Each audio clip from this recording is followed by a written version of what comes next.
At the center of our solar system is the Sun, binding the planets with its gravitational pull.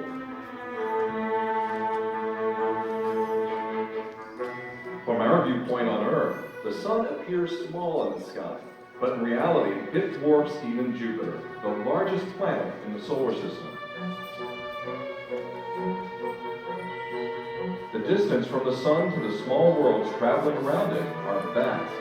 Light from the Sun takes 8 minutes to reach Earth, and nearly a day to reach the farthest known bodies. Join us now as we tour our solar system, starting with sun-baked Mercury and traveling to the remotest outskirts, where small, icy bodies move with only the faintest connection to our Sun. Mercury, the closest planet to the Sun, is also the smallest terrestrial planet. It orbits so swiftly that its year lasts only 88 Earth days. The airless cratered surface could almost be mistaken for our moon, relentlessly bombarded by meteoroids for 4.5 billion years. One of these encounters left a giant scar known as the Caloris Basin, one of the largest impact sites in the solar system. Temperatures on the surface of Mercury can reach a blistering 800 degrees Fahrenheit, but can dip to 300 degrees below zero on the night side.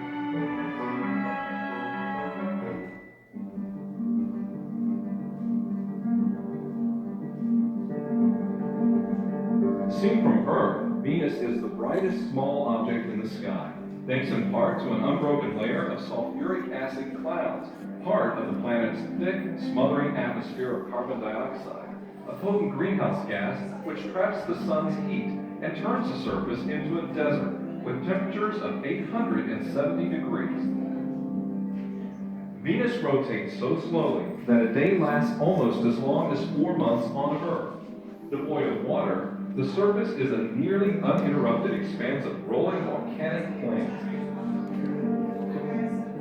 As this altimetry image shows, a few highland plateaus in red and broad depressions in blue dominate the landscape.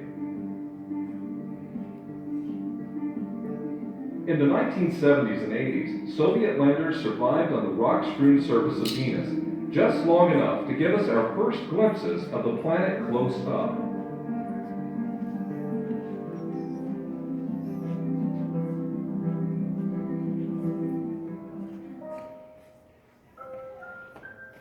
The Earth is the one body in the solar system where water can exist stably as a gas, liquid, and solid. And this has made all the difference. Vast oceans dominate the planet. Clouds cover much of the surface. And the polar caps and sea ice grow and shrink with the seasons. The Earth's solid surface is itself dynamic, shifting and recycling through the process of plate tectonics. Together, these complex and vibrant systems make Earth the only known haven of life in our solar system. Evidence of the teeming bustle of life here, thriving on our small, watery oasis in the vast, unfriendly desert of the cosmos, is even visible from space. Mars was once a geologically active planet with the largest volcano in the solar system, Olympus Mons, and Valles Marineris, a valley that dwarfs the Grand Canyon. It has the most Earth-like environment of any other planet, but with its tenuous atmosphere, frigid temperatures, and radiation-drenched surface, it still cannot support Earth-like life. Thin as it is, the Martian atmosphere is incredibly dynamic, with seasons and polar caps that grow and shrink. Often large dust storms begin to swirl in the deeper basins. Sometimes, these grow into massive globe-encircling maelstroms that can cloak the entire planet for weeks at a time. This map of Mars reveals one of the most puzzling features of the planet: the contrast between the smooth, low-lying northern hemisphere in blue and the craggy, heavily cratered southern uplands in red. Why are the two halves so different? Did water ever pool in the low-lying areas? And was there ever life here?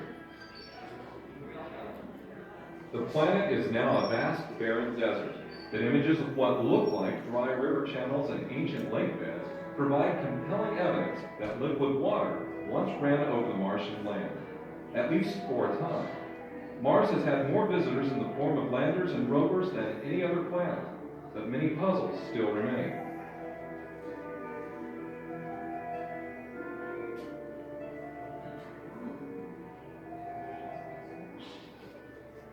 Beyond Mars is a vast region of space known as the main asteroid belt.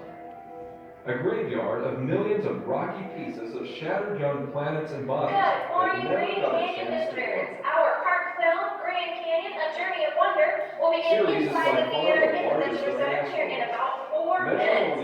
It is a free 20-minute film on the Grand Canyon's history, geology, and ecology. It's an excellent overview of the Earth as a whole. We highly recommend you checking it out. Please help us keep that theater clean by not taking any food, beverages, or text into the theater.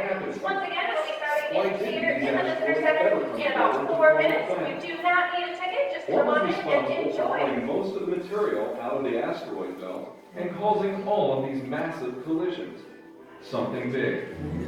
Something really big, and it's our next stop. River तक जाना है तो बता बस से लेके जा सकते हैं बस भी है तो अभी कितने देर में चल रही है अच्छा वो 4 मिनट में बस Jupiter is the largest planet in the solar system. A massive giant that twirls around so fast, it completes a full rotation in a mere 10 hours. The movement of the clouds reveal nearly constant high-speed winds, and the cloud tops are marked by fierce storms larger than Earth, some of which can last for centuries. Jupiter is surrounded by faint rings and more than 63 moons. The largest moons are worlds in their own right, and were seen in even the earliest telescopes. Io, forever pulled and tugged by Jupiter, is volcanically active, spewing sulfur compounds onto its exotic surface. Icy Europa has a cracked surface that very likely hides an ocean somewhere below. Ganymede, with its surface of dark ice and bright craters, is the largest moon in the solar system. And heavily cratered Callisto is marked by the impact of many tiny objects, each one trapped and pulled by Jupiter's overwhelming gravity.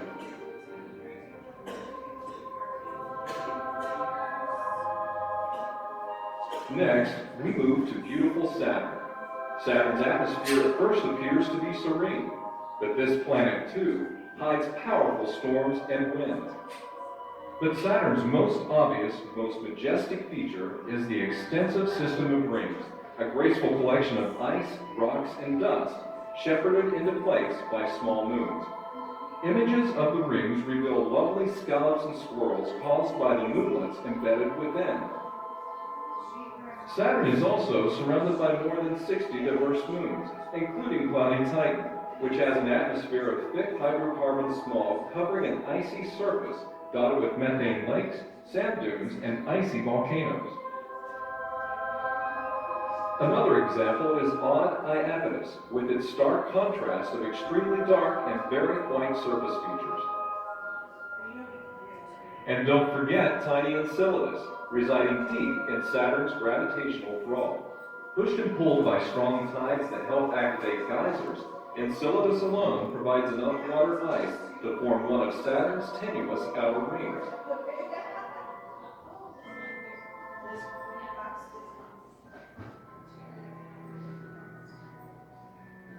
This is Uranus, the first of the ice giants. Uranus receives 400 times less sunlight than Earth, and its clouds lie deep in the atmosphere, masking the planet's turbulence and giving it a calm blue color. But Uranus is special. The planet lies nearly on its side, and this extreme tilt gives rise to seasons that last nearly 28 of Earth's years. As previously dark areas of the planet receive sunlight and begin to warm, powerful storms build in the atmosphere. Like the other giant planets, Uranus has many moons and faint rings, few of which have been seen close up, and it's only been visited by one spacecraft, Voyager 2, in 1986.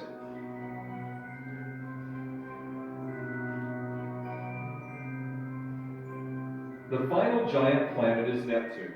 the other blue planet, it is also a stormy planet, though it is even colder than Uranus, and the seasons are not as extreme. Like all the giant planets, Neptune has faint rings, and it radiates more heat than it receives from the sun, a likely cause for its extremely high speed winds. Though only briefly glimpsed in 1989,